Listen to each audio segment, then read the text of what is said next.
Welcome to Phoenix Trading. Good morning. And here we are again seeing the Nifty weekly outlook now.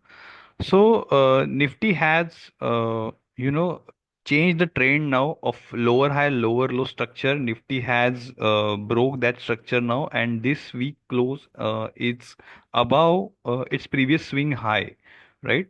Or you can say almost at the swing high it has closed. So if I see the this candle's high 24 of 25th March, Nifty has made a high of 23,869, and this week's close is around 23,000 uh, 851, right?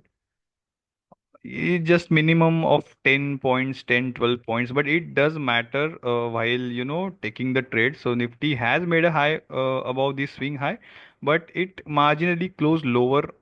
It's about its swing high. So Nifty has about to change its lower high, lower low structure, and it has made a higher high now of this swing high, but it hasn't made a lower higher low structure yet. ठीक है।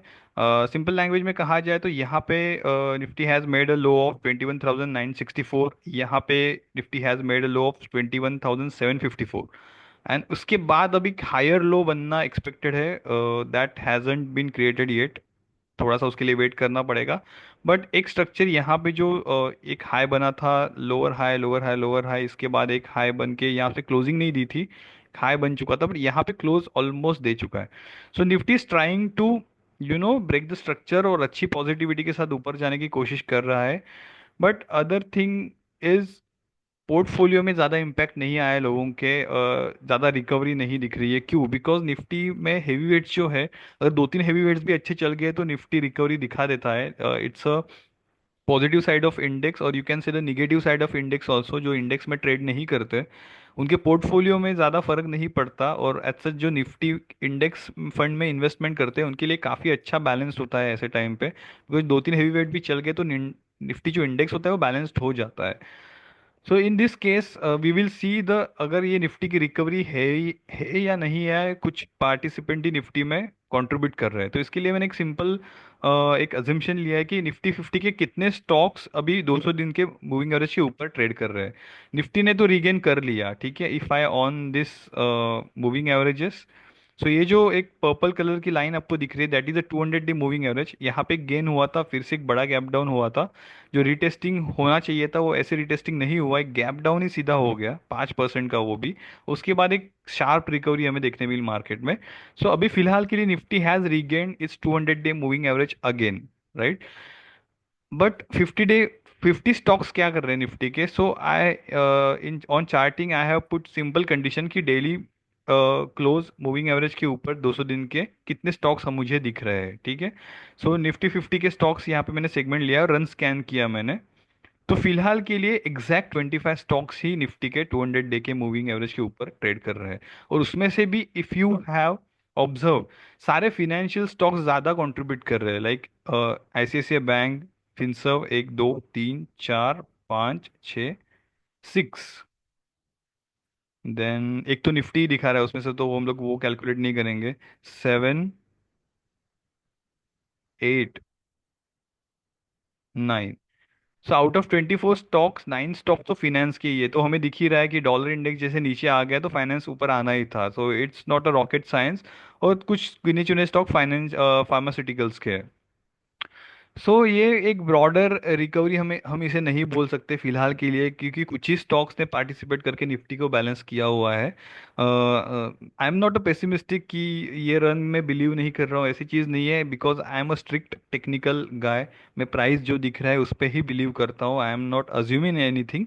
But हमें 360 degree view भी लेना होता है इस चीज़ में कि ये वोलेटिलिटी को कैसे हैंडल किया जाए अभी के लिए। तो if I see from that point of view, मुझे एक लार्जर पार्टिसिपेशन नजर नहीं आ रहा है, इज लेस देन 50%। निफ्टी में 50% से ज़्यादा स्टॉक अभी भी स्ट्रगल कर रहे हो। Nifty is breaking the trend line.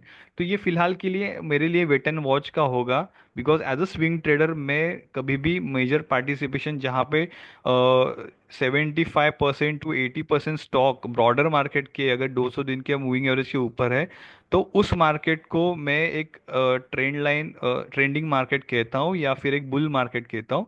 फिलहाल के लिए वो परसेंटेज लेस देन 50% है। So it just hold period for me. I will not take any aggressive or any trade right now. फिलहाल के लिए तो मैं कुछ नहीं कर रहा हूँ। इन्वेस्टमेंट के लिए मेरा व्यू अलग है, जैसे मैंने लास्ट कुछ वीडियो में बोला था, बट स्विंग ट्रेडिंग के लिए अभी फिलहाल के लिए वेट एंड वॉच है, बिकॉज मार्केट ट्रेंडिंग नहीं है। सो वेट एंड वॉच कब तक रहेगा?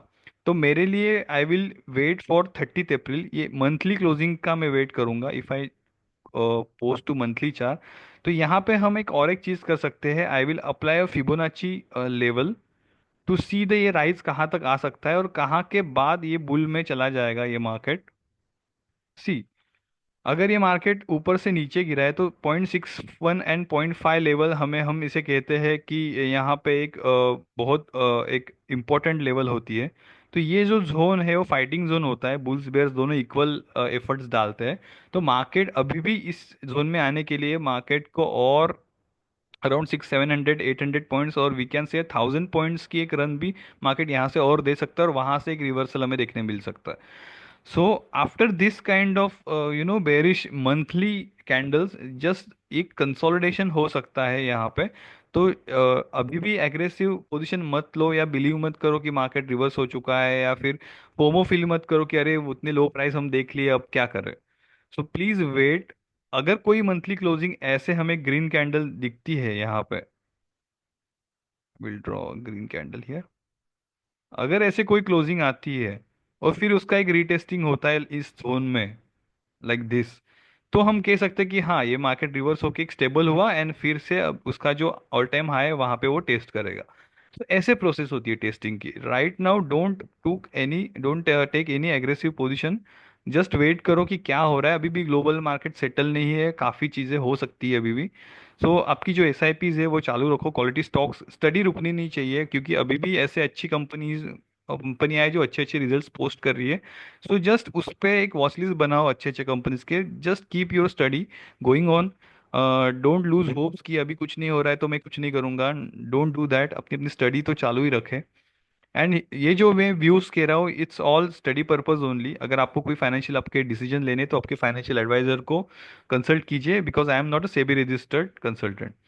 So let's go to Bank Nifty now.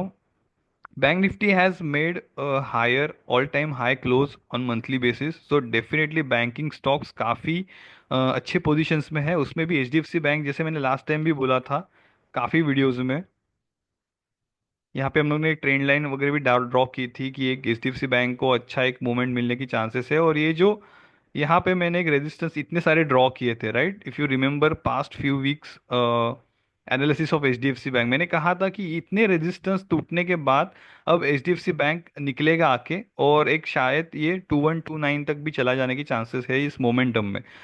ठीक है। तो उसके रिजल्ट्स भी अभी आए हैं, काफ़ी डिसेंट रिजल्ट्स है। तो लेट्स सी मार्केट उसमें कैसे रिएक्ट करता है। एनी डाउन साइड टूवर्ड्स 1700 1750, ये जोन पे कोई अगर डाउन साइड मिलती है रैप करने के लिए, फिर से सेलिंग भी कर सकते हैं उसे। तो that will be a good opportunity to accumulate HDFC bank फॉरन राइट नाउ। तो ये था बैंक निफ्टी का view. Bank Nifty is doing good. Trending अच्छा है और उसके वीकली मूविंग एवरेज के ऊपर सारे, और डेली के भी इंपॉर्टेंट मूविंग एवरेज के ऊपर ट्रेड कर रहा है। और ये जो एक जोन बना था, आई फील ये जो एक जोन बना था, ओके, अगर इसका ब्रेकआउट आता है तो इतने ही टारगेट हमें ऊपर की तरफ बैंकिंग स्टॉक में देखने मिलेंगे, बिकॉज काफी टाइम से ये कंसोलिडेट कर रहा था, काफी टाइम से। If you see 24 May, almost a year bank Nifty ने टाइम स्पेंड किया है। तो अगर ये ब्रेकआउट आता है विथ वॉल्यूम तो हमें अच्छी खासी ऊपर की तरफ मूव देखने मिल सकती है। So if you want to bet on swing trades, banking stock को आप कंसिडर कर सकते हो, और 12% इंडेक्स में मूव देखने मिल सकती है, राइट। अगर एक साल भी ले लिया और एक साल में अगर 12% आपको दे रहा है बैंक निफ्टी, तो it's more than FD in a bank, right. तो अपनी रिस्क कैलकुलेट करें और इस सेक्टर पे थोड़ा सा वॉच रखें। Then we will move to auto sector. Auto sector अभी भी स्ट्रगल कर रहा है। There is no revival signs yet on auto stock. ये लोअर लो का स्ट्रक्चर अभी भी बन रहा है।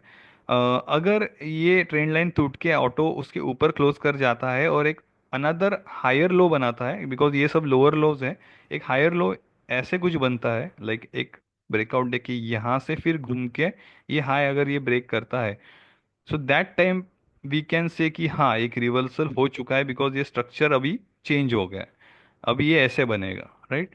तो लेट्स वेट ऑन ऑटोज। यहाँ पे हम देखेंगे ब्रॉडर मार्केट फिर से, अगर निफ्टी 50 का मैं देखा हो, अब I will shift to Nifty 200 now, run scan.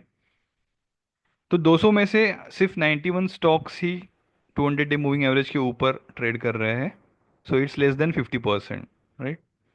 We will go to Nifty 500 now, scan. It's less than 30%, only 193 stocks out of 500 stocks, not even 250, not even 240. It's only 193 stocks 200 दिन के moving average के ऊपर trade कर रहे हैं। So now you can feel the weakness in the market कि 500 के stock में से भी बहुत काफ़ी, अब मिड कैप और स्मॉल कैप सेक्टर के अगर 400 स्टॉक्स में देखता हूँ, इसमें से तो खाली 136 स्टॉक्स ही ट्रेड कर रहे हैं। तो दिस इंडिकेट्स कि मार्केट में वीकनेस अभी भी है, कुछ ही स्टॉक्स को ऊपर लेके मार्केट को एक बनाए रखा है। एक अंदरूनी वीकनेस जो हमें देखने मिल रही है वो उसको आप इग्नोर नहीं कर सकते अभी भी। सो keep watch on this levels also कि 200 दिन के मूविंग एवरेज के ऊपर कितने स्टॉक्स जा रहे हैं, और ये स्ट्रक्चर स्टॉक्स का कैसे बिगड़ रहा है या सही हो रहा है या कंसोलिडेट हो रहा है, उस पर आपको ध्यान देना है taking any decisions. If I am looking at IT, IT काफ़ी गिरा हुआ है और अभी भी इसमें कोई मुझे लगता नहीं है कि अभी कुछ इसमें ट्रेंड चेंज होगा। ये खाली यहाँ पे एक रिटेस्ट करके फिर से नीचे की तरफ जाने के चांसेस मैक्सिमम है। कोई राइज आता है तो ये ट्रेंड लाइन की तरफ आएगा, वहां से हमें फिर से एक सेलिंग देखने मिल सकती है। तो ये रहा आईटी का व्यू। मेटल देखते हैं अब। मेटल अभी जैसे ये ट्रेंड लाइन से सपोर्ट लिया था तो फिलहाल के लिए रुका हुआ है, बट साइडवेज मूवमेंट है, कोई इसमें ट्रेंड नहीं है, डाउन ट्रेंड भी नहीं, कोई ट्रेंड नहीं है फिलहाल के लिए, टोटल साइडवेज है, दो जोन के बीच में अटका हुआ है। यहाँ पे जो एक कंसोलिडेशन होके एक ऊपर गया था, फिर से वही जोन में आके कंसोलिडेशन मेरे ख्याल से और आगे आने वाले कुछ दिन मेटल में हमें देखने मिल सकता है। Let's move to FMCG quickly. FMCG इस जोन में मैंने बोला था कि एक ब्रेकआउट आएगा तो थोड़े दिन के लिए अच्छी मूवमेंट आएगी, तो वो हो गई। एक हमें एक कुछ परसेंट की मूव एफएमसीजी में देखने मिली, 7-8% की, which is a really good. FMCG stock ने अच्छा परफॉर्म किया। अभी ये 200 दिन के मूविंग एवरेज पे आके रुका हुआ है, तो यहाँ पे इसको कुछ दिन रेजिस्टेंस डेफिनेटली आएगा। अगर ये गेन करता है उसके बाद ये शॉर्ट टर्म मूविंग एवरेज भी उसके ऊपर आने चाहिए। ये पर्पल लाइन अगर जा रही है तो ये दोनों मूविंग एवरेज उसके ऊपर जाने चाहिए, तब हम कह सकते हैं कि यहाँ पे एक ट्रेंड एफएमसीजी का भी चेंज हो गया है। अगर ऐसा कुछ मूवमेंट आता है तो we can see the inverted head and shoulder pattern also, और उसका जो टारगेट होगा वो होगा ये range. So keep watch on FMCG also, ये काफ़ी अच्छा मूवमेंट दे सकता है। यहाँ पे मैंने अगर ये रख दिया 14% के आसपास ये टारगेट है। बाकी सारी डिटेल्स डिलीट करता हूँ।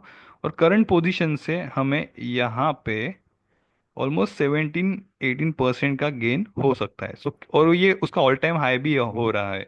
सो ये वॉच रखना, एक पैटर्न यहाँ पे शायद बनेगा। सो एफएमसीजी में वॉच रखो, बैंकिंग स्टॉक्स में वॉच रखो, ये दो सेक्टर हमें मिल गए स्टडी के लिए। Let's check the mid cap. Mid cap ने हमने देख लिया कि अभी फिलहाल के लिए कुछ ज़्यादा है नहीं, एक जोन में अटका हुआ है मिड कैप स्टॉक्स, तो थोड़ा अवॉइड करिए मिड कैप को फिलहाल के लिए। फार्मा, एक ट्रेंड लाइन हम यहाँ पे ड्रॉ करेंगे, यहाँ से। ओके, यहाँ पे बीच में एक एक शेकआउट आया था ऊपर की तरफ, फिर से नीचे आया, फिर से वो ट्रेंड लाइन फॉलो कर रहा है यहाँ से many time it is taking.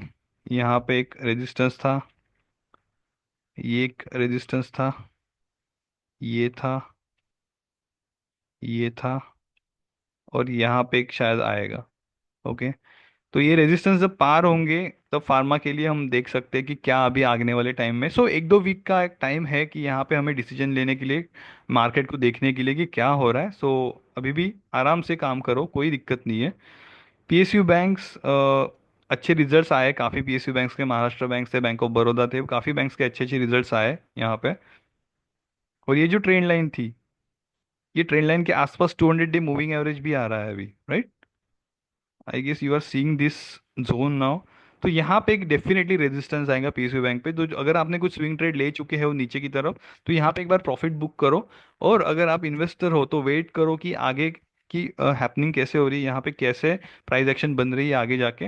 अगर यहाँ से कोई रेजिस्टेंस होके फिर से गिरावट आती है ये जोन में, तो it will be ideal position to buy, क्योंकि यहाँ पे कंसोलिडेट करके फिर से एक ब्रेकआउट हमें देखने मिल सकता है पीएसयू बैंक्स में। तो ये ऑल फिर से टाइम लेगा, 1 महीना 2 महीना। तो इट लेट्स चेक कि कैसे हो रहा है पीएसयू बैंक्स भी। स्मॉल कैप में देखा जाए तो काफ़ी एक रेजिस्टेंस काफ़ी लेवल पे खड़े हुए हैं यहाँ पे। Main resistance 200 day moving average है, उसके नीचे ही अभी ट्रेड करेगा स्मॉल कैप भी। तो एक सेलिंग प्रेशर अभी भी बना रहेगा। Private banks obviously banking Nifty के से जैसे सेम चार्ट है, प्राइवेट बैंक्स अच्छा ही कर रहे हैं। The reason private banks are और banking sector is reviving is because of dollar index. जो स्पीड में गया था, मैंने बोला था कि अगर ये नीचे आएगा तो इंडियन मार्केट के लिए काफ़ी अच्छा होगा, एंड वही हुआ। ये इतने जोर से क्रैश हुआ आके नीचे आफ्टर ट्रम्प्स ट्रेड पॉलिसी, और ये भी इसके सपोर्ट के तोड़ के नीचे चला गया है अभी। तो it's a really good for our market. ये जस्ट अभी यहाँ पे सपोर्ट लेके फिर से गेन ना करे, अगर ये गेन कर लिया तो अगेन सेम स्टोरी चलती रहेगी। बट मुझे लग रहा है कि ये शायद यहाँ से और नीचे करेक्ट हो सकता है। और ये जो रेंज बनी थी इतने सारे टारगेट हमें नीचे देखने मिल सकता है, तो $95 तक ये इंडेक्स आ सकता है यहाँ तक। और ज़्यादा टाइम नहीं लगेगा जिस हिसाब से, अगर ग्लोबल चीज़ें हो रही है, अगर इसने सस्टेन करना चालू कर दिया तो ये क्रैश हो जाएगा अराउंड 95, ये हमारे टारगेट होंगे। और ये शायद यहाँ पे जो कंसोलिडेट करके गया था, तो ये हमारे टारगेट हो गए ये जोन में। सो 96, 97 to 95 ये जोन में हमें एक सपोर्ट डॉलर इंडेक्स लेता हुआ दिखाई दे सकता है। Let's move to gold now. काफी वर्टिकल ये जा रहा है। सो काफी लोगों ने शॉर्ट भी किया था गोल्ड को कि अब नीचे आएगा, अब नीचे आएगा, तो सबके शॉर्ट कवरिंग से भी और उसकी प्राइस बढ़ती जा रही है। बट मुझे लग रहा है अब थोड़ा स्टेबल हो जाना चाहिए गोल्ड को। जैसे कि 1 लाख का उसका टारगेट था, एक एक 1 लाख रुपीज।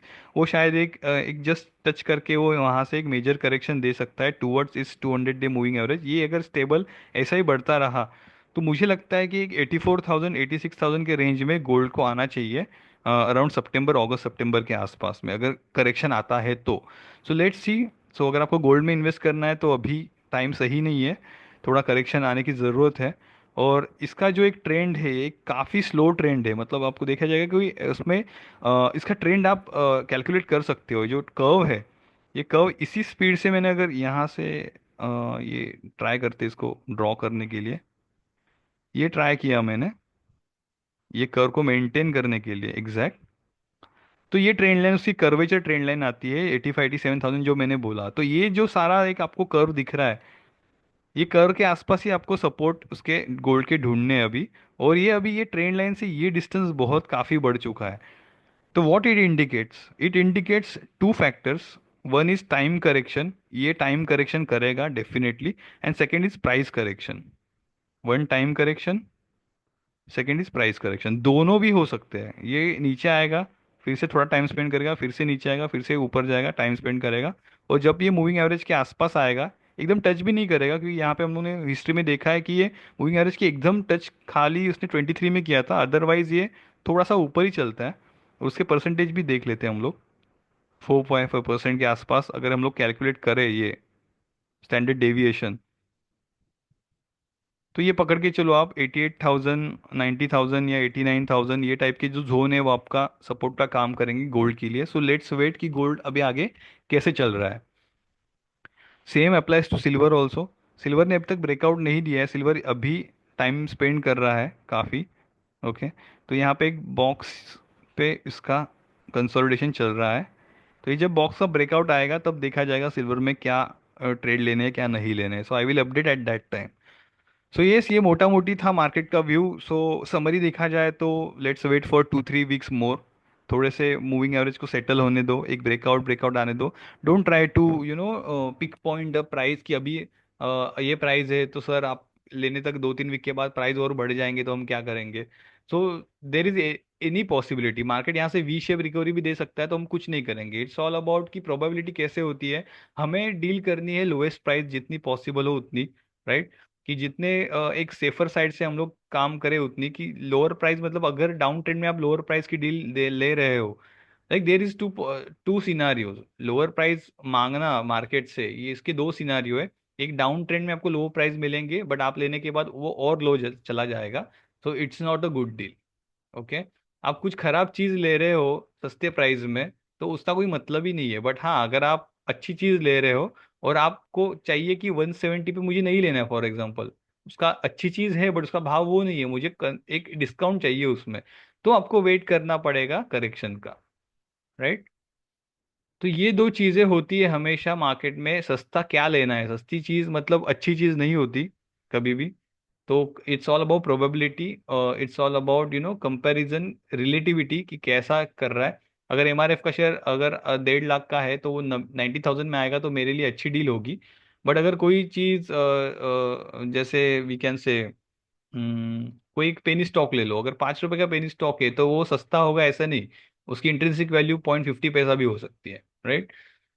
सो काफी चीजें हैं अगर आपको सीखनी है। ये जो गोल्ड का एनालिसिस हम लोग ने किया, ट्रेंड लाइन करना, सपोर्ट फाइंड करना है, इसके ऊपर से ट्रेड कैसे लेना है, तो मुझे कांटेक्ट करो। अपने वीकेंड के क्लासेस हमेशा चालू रहते हैं, तो if you want to attend one one और टू क्लासेस, तो it will totally free actually, उसका कोई चार्ज नहीं लेता हूँ मैं फिलहाल, पहले दो एक दो लेक्चर्स के। If you like it you can continue here onwards. मेरा नंबर यहाँ पे मैंने दे चुका हूँ। एंड काइंडली वीडियो को लाइक करो, सब्सक्राइब करो, and have a nice weekend. Thank you.